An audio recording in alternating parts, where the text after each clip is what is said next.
So there's no amendments here that will satisfy you. You're completely opposed to this bill altogether, Pauline? Chris, the bill needs to be split, okay? You can take out the ABCC. We did a lot of work on that with months.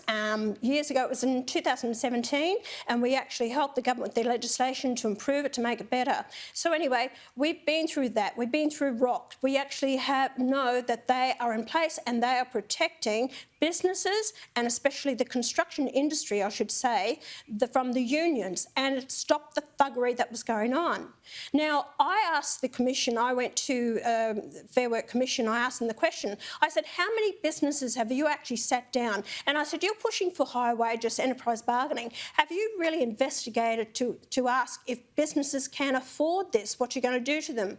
And they haven't. They have not looked at the other side of the coin, because I'll tell you now, if you force this onto businesses, they will actually shut down, get rid of some of their workers, they will actually go overseas. This is going to cause a big impost on jobs in Australia, believe me. You know, I'm about the only one in that parliament that has had small business most of my life, and I've employed people. I asked bureaucrats, how many businesses have you run? How many people you employed? They said, well, no, we haven't. We're only, public servants. They wouldn't have a clue. Until you have been hands-on and you understand the circumstances here, no one can relate to it.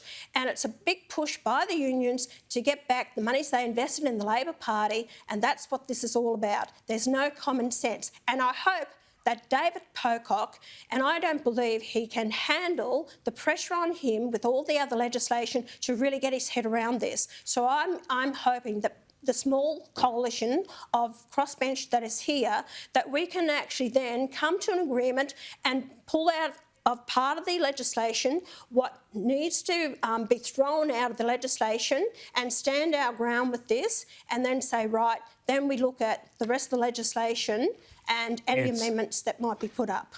It's a crucial fight at a really difficult economic time for this country. Thanks for joining us, Pauline. My pleasure. Thanks, Chris.